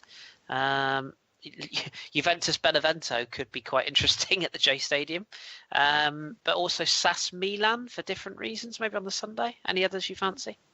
Lazio Udinese, maybe. Yeah, that's on the, is that the Saturday as well? Yeah, 2 o'clock on the Sunday, sorry, that one is. So yeah, Fiorentina Roma. Yeah, into Torino as well. Some decent fixtures there, actually, isn't there? Cagliari Verona. The best ones are the next weekend. The best ones are November 18th after the international break. Roma, Lazio, Napoli, Milan. Wow, there's a couple to look forward to. Well, there you go. It's all starting to come together in Serie A, which I do think is probably the most exciting title race across Europe at the moment. Serie A title race. So we shall keep you posted on that. Serie A will feature again in a second, but we'll keep that back for a moment. Okay, so that was the week that was across European football. Hopefully we've kept you abreast of all the information going. We're going to turn to some listener questions in a second. Just before we do, any other business I usually ask at the end of the show, but I'm going to slide it in here and say that anybody who is a follower of our coverage of MLS, you'll know that we follow that quite closely on this podcast, and I certainly have done for a while. The playoffs are underway, and if you want to know a little bit about who's in it, what teams are in the playoffs this season, who's doing what, who's got good players, who hasn't, etc., etc., please do visit our website or indeed our Twitter account if you want the link, and check out Pat and Jimmy. They have written a fantastic piece, retweeted by one Andy Brassel today. Thank you, Andy, if you're listening. But yeah, do check out their preview. It's on our website. Under the blog section. So if you just visit the footballhipsterspodcast.co.uk, yes, that's us, click on the blogs tab, and it's the most recent one there, entitled MLS Cup Playoff Preview 17-18. As I say, Jimmy Robson and Pat Ormsby are MLS resident MLS experts and followers. You can see what they have to say about the playoffs and who's going to go where. Only one game played so far in the final stages, or the playoffs as we should call them. Vancouver Whitecaps opened up against Seattle Sounders last night, a 0-0 draw. That was Vancouver's home leg. There is, of course, a second leg to come. Tonight, New York Red Bulls face Toronto. With the Tuesday game is Portland Timbers hosting Houston Dynamo, and Columbus Crew face New York City FC on the Wednesday, with the second legs coming on Sunday Friday night and Sunday of this week as well. So by the next time we record a podcast, we should know who advances from that. So please do check out that preview. It's really excellent. So there we go. That's the any other business section. Right then. This is the part where, Josh, I'm going to look at you and I'm going to lean on you for some listener questions. I have a few here, but do you want to, shall we start with the one that got us all frantically typing and researching? Who was it who asked us to name some 11s? Have you got that question there? I believe it was Ariane. Ah. So yes, it is. Once I found it. Best 11 so far from our respective leagues. Right. Okay. Well, seeing as you're there, Josh, why don't you kick us off? You have covered the Premier League best 11 so far this season. Again, this is not us following the journalists. This is just our opinions. So, what have you got in your best 11 in the Premier League so far, Josh? Yeah, I'll happily let people shoot me down on this one, but goalkeeper, I don't actually think there's. I don't think there's actually been an outstanding goalkeeper this season so far. Joe Hart. If you say that name again, I will honestly come to Sweden and destroy you. This isn't a worst 11. This isn't a worst 11. This is best 11. I've gone for a man who's technically replaced him, Edison, at Man City. I think he's been a great signing for them and really what has helped propel them, to really get that Pep style under their belt. I've then gone for, unusually in the league, a back four. Spanish Dave, Hang the witch. Yep. Right back. And then I've got Shane Duffy from Brighton at centre back alongside the new Abue in Eric Bailly from Man United. If anyone has watched him play, he is channeling Abue. He is a hilarious defender to watch, but also incredibly composed. And then I've got Davies from Tottenham at left back. Midfield is it's a nightmare because arguably it's the strongest part of the Premier League this season. Has been the number of midfielders that have just absolutely bossed the league. I've tried to not put the whole Man City squad in here, so I've just managed to narrow it down to two. I've got Sane and Kevin De Bruyne in, as well as Watford's Richarlison, Southampton's Lamina, and Pascal Gross. I couldn't not put him in there. And finally, as a striker, again, striker's been quite difficult because we've seen the likes of Lukaku do what Lukaku does, put Harry a lot Kane. past lower teams. Yeah, Harry Kane's goal-scoring record is very weird. I was looking at it. He's only scored braces this season. He's not scored single goals. Only braces in the league. And, he had that very poor August time. So I've put Gabriel Jesus, who has been consistently good across this season and has also helped with a number of assists in that build-up play. So yeah, that is my team. Hard to argue with any of that, has to be said. I think that's a fairly balanced view. Ross's internet has killed him. The dream is over.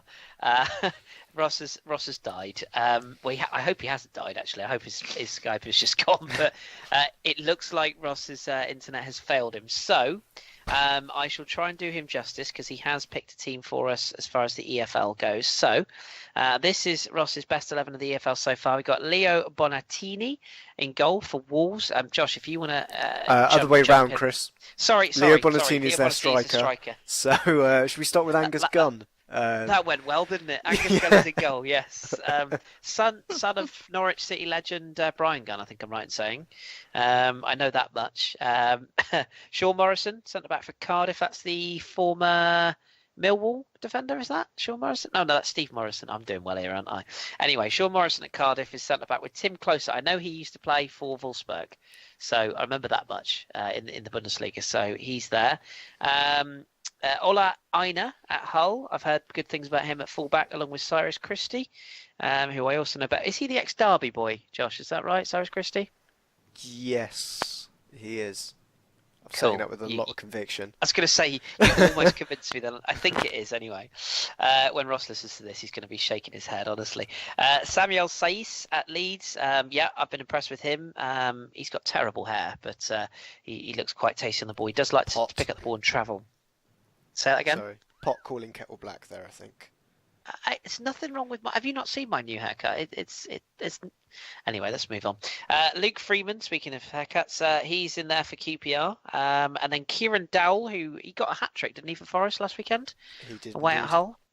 He's having a lovely old time. Josh Bowen, son of famous Bullseye presenter. No, he's not really, but it would be lovely if he was.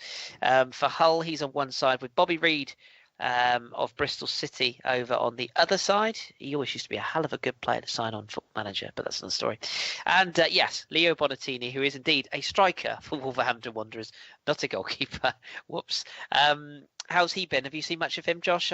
He's a name that I've heard a lot about, but I haven't actually seen play, shall we say. Yeah, they've rested him for the Chelsea game, so a lot of people who would have looked forward to seeing him. Not Chelsea, Man City, who they played in the League Cup. But yeah, he's their top scorer. He's definitely been one of the quieter additions that came in, I think, because everybody was looking at Ruben Neves and what could happen with Helder Costa with another season. They also brought another player in from Portugal, and I cannot think who his name is now.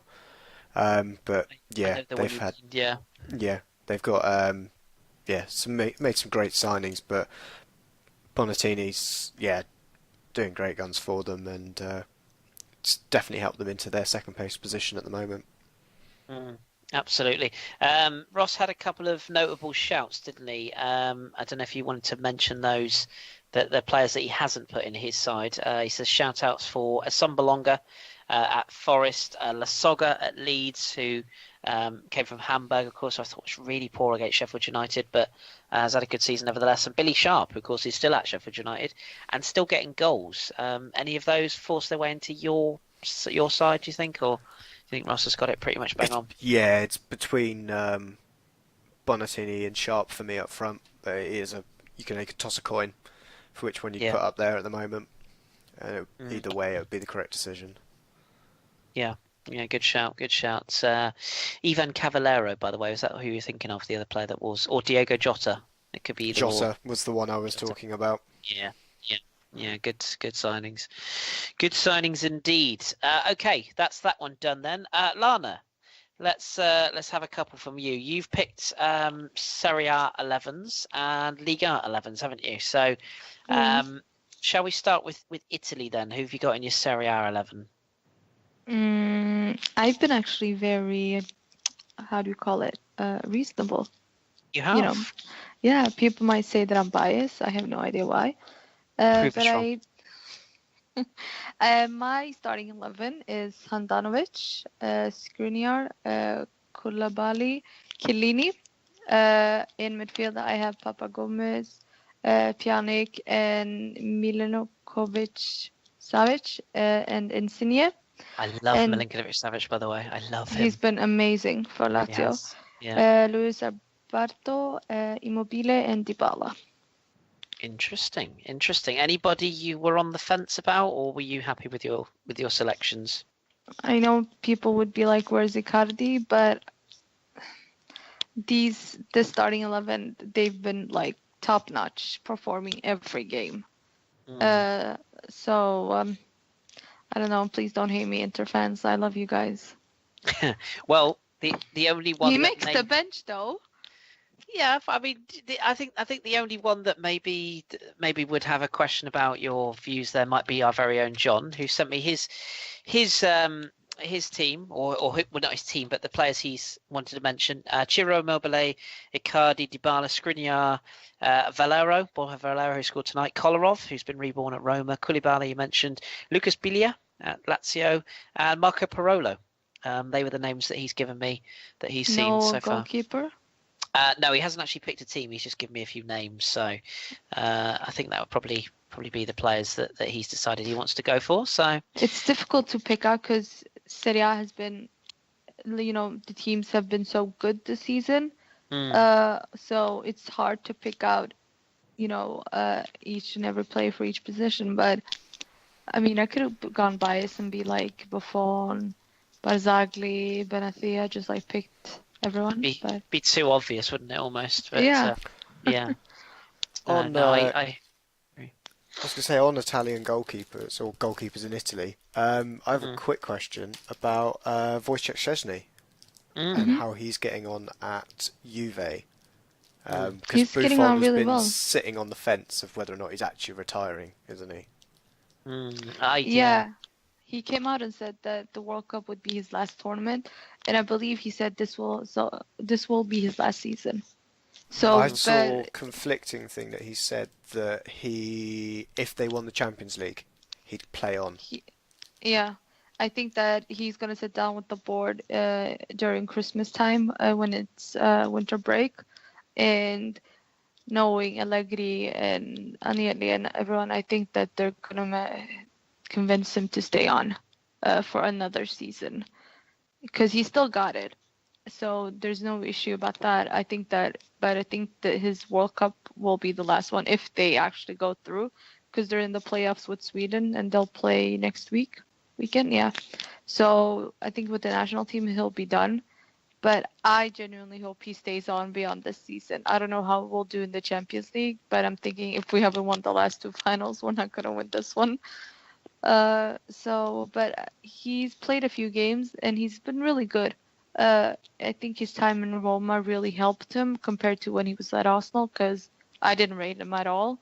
But he did really well for Roma. And, you know, it's difficult to pick someone who's worthy of taking over for Buffon. I mean, how do you replace the greatest goalkeeper of all time? It's impossible. So I think anyone who comes after him will have the pressure of, you know, trying to live up to that legendary status that he has. But I think that mentally he will handle that pressure. And joining Juve, it's a big club, and he'll be winning things, and he will be playing in the cups and in games where, you know, we're facing weaker oppositions.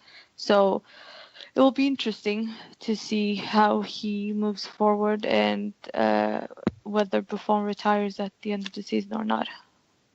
It's definitely one to keep an eye on, because I think Wojciech clearly went to Juve thinking he would get game time within a year. I think it's fair to say. So yeah, it'd be one to keep a close eye on. Now we haven't got a La Liga team, mainly because Joel's a busy boy and that's why he's not on tonight. So we didn't get a chance to get a La Liga team. So what we're going to try and do, I think, rather than us fudging it and just picking all the obvious players, as well as a few Valencia players, we'll let Joel do that in his own time and perhaps read that out next week. So if you can hold fire for that, Ariane. We do, however, we have a guest, a German Bundesliga correspondent for us, who I can read through his selections here. This gentleman, you may know him as Korosh. You can find him at Dorf_Gunner on Twitter. He's very well versed in Bundesliga and he knows his onions, does our Korosh. So thank you very much, Korosh, for this team which he's provided, which is his Bundesliga team of the season so far. He's gone for Baumann in goal from Hoffenheim, with a back four of Naldo of Schalke, Philipp Max of Augsburg, Benjamin Pavard of Stuttgart, and Joshua Kimmich of Bayern Munich, with a midfield of Leon Bailey, Christian Pulisic, and Kingsley Coman. Sorry, Lana, no content today, so don't hate me. And in attack, he's gone for Jean-Kevin Augustin, former PSG player, Maxi Philipp, who of course now is at Borussia Dortmund, as is Andrei Yarmolenko, who I must admit personally I've been a big fan of for a long time, and I think he's proving to be a really good signing, which I thought he would be when he came in. So that is Korosh's Bundesliga team of the season so far. Again, I think it's probably a difficult one to pick because there's been some really good performances this season in the Bundesliga from various teams. Are you okay with that, Lana? Do you want to fight Toliso's corner again, or are you going to let it go? That's fine. I get it. People can appreciate greatness. It's fine. Okay. I put him in my League One team, so it's fine. A casual thing, yeah. Incidentally, live at the time of recording, Handanovic has just banjaxed your talk of being a goalkeeper of the season with an absolutely bizarre Superman-style clattering of a Verona player. I'm not sure whether a penalty's been given, but it's absolutely nuts if it has. Yeah, we can take him out, Buffon in, and Lanovich out. Oh, it's the most bizarre piece of goalkeeping you'll ever see. As it has been given, and Pazzini, former Inter striker, of course, has just been substituted on to take the penalty. He's going to take. He's just come score. on for. He's just come on for the boy Keane, who's on loan from Juventus. Is it Yeah, Moise yeah. Keane? Yeah. Yeah. So Pazzini has the penalty, so I'll let you know if he scores it. So there we go.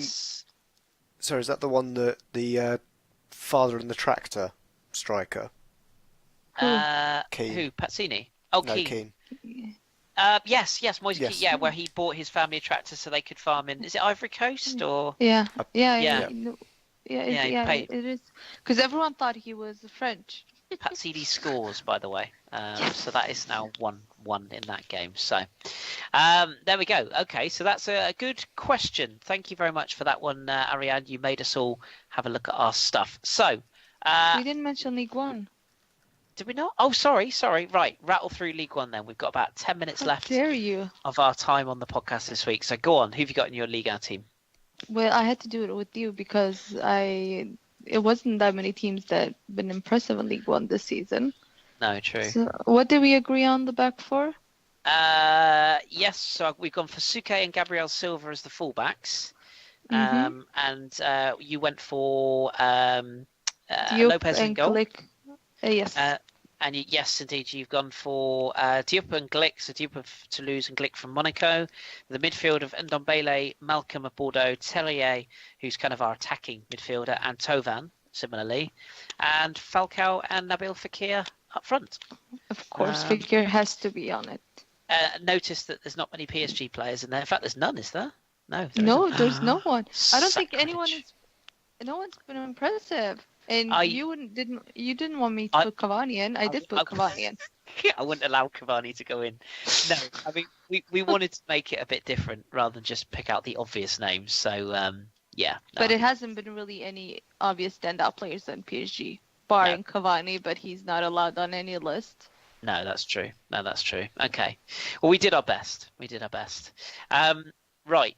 We've got roughly 5 minutes left max of questions left. So we're going to rattle through these as quickly as possible. So quick answers, please, boys and girls. This question was from Harry Hainstock last week. I promised him I'd get it answered this week. So I'm going to let Josh answer it. Question, Josh.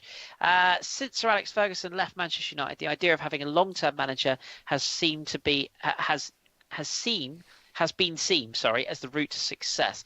Is it still the case, or is changing managers frequently now more effective? I think it's a case of having a look. When you look at, I suppose Jose Mourinho is the manager to look at with this, a manager that turns over his clubs every couple of years to kind of keep fresh, and manages to really get a lot of success out of these teams.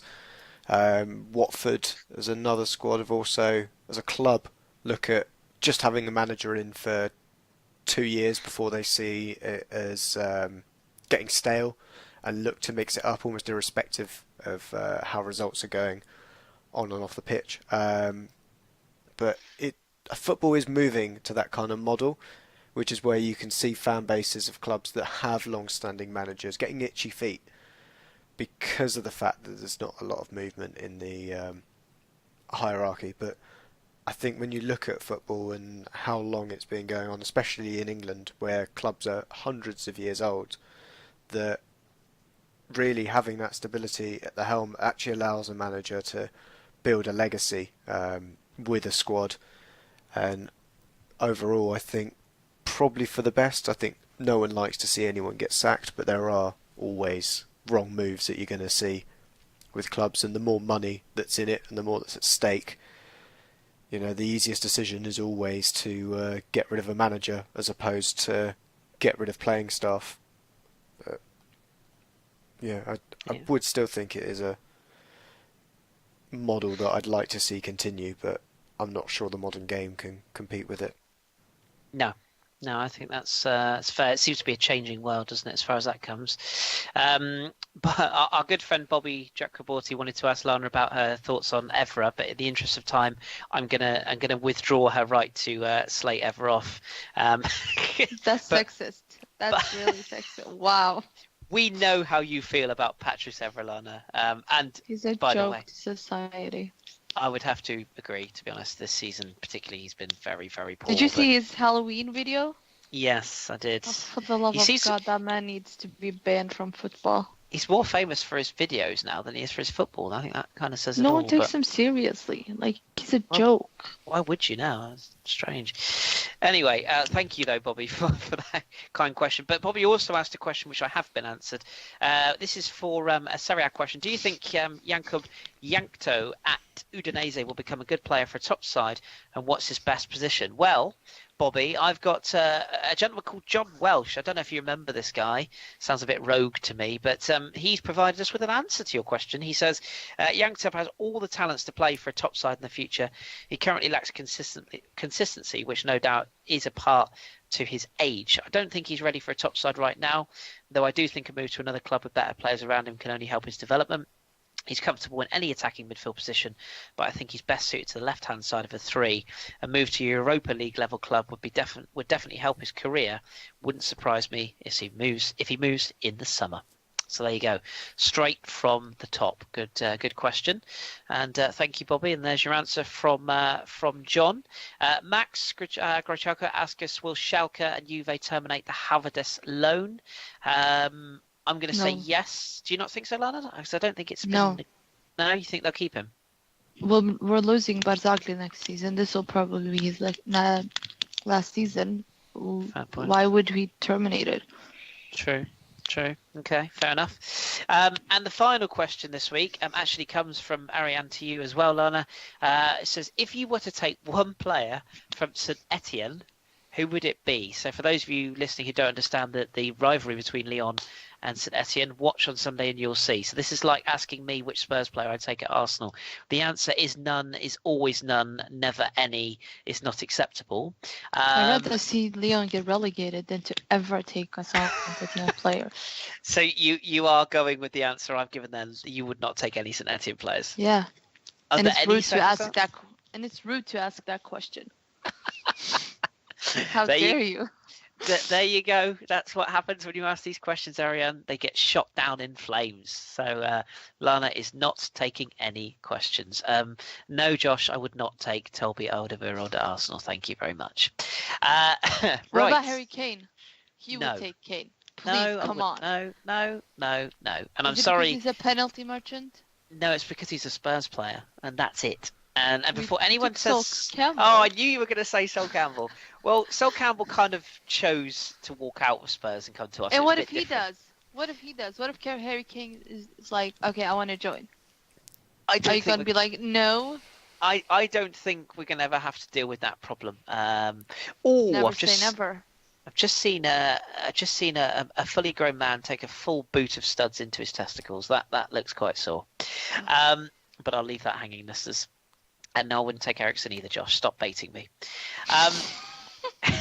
And I don't actually rate Christian Eriksen very highly. There, I said it. Is it because he's Danish? No, it's because he's not very good. People are going to get so much hate mail for this. I think he's massively overrated. But that's just my opinion, and I'll stick with it. Right, I'm trying to wrap this show up. You're killing me here. Right, I am going to wrap the show up. Thank you very much for Ross for joining us earlier on before his internet sadly crashed on us. Thank you, Lana, for your kind views as always. You're welcome. And thank you, Josh, for pressing the buttons and doing what you do. Not a problem at all. I'll probably stop baiting you with Tottenham players at some point as well. Yeah, I noticed you put another one in there. Please. I'm not even going to read it. If you think I take Wanyama or Eric Dyer, you really have fallen off a cliff. And not Loris either, because he's a fraud Loris. and he deserves to play in like EFL, EDL, or whatever it's called. And if our friend Gage Reynolds or our other Tottenham friend is listening, I apologise. I'm sorry. I don't. I love you both for listening, and I'm really sorry about my bias, but if it was Arsenal players, you'd feel the same way. Come on, admit it. But thank you for listening. Please don't run away. We appreciate you. Love you, love you, love you. Right, we're gonna wrap up the podcast there for another week. Thank you again for being patient with us last week. We appreciate we promised you things and then we didn't deliver last week, so I'm very sorry. But as we say on this podcast every time, we do it for free. We give up our time for free, so sometimes things just get in the way. So apologies for that. We've got plenty of things lined up. We will be doing an MLS special probably during the international week when the sort of the finalists or semi-finalists are announced. So we will be doing that with Jimmy and Pat. We've also got some plans to get John involved on a pod soon. Also Joel hopefully will be back next week. Lots of things in the pipeline. I think Ross is going to do a little bit of writing for us for the website as well. So keep an eye. And there's a little rumour that the Hipsters podcast website might be going through a little bit of a rebrand soon. So keep your eyes to the ground. To keep your eyes to the ground, I suppose you can keep your eyes to the ground. Keep your ear to the ground is what I meant to say.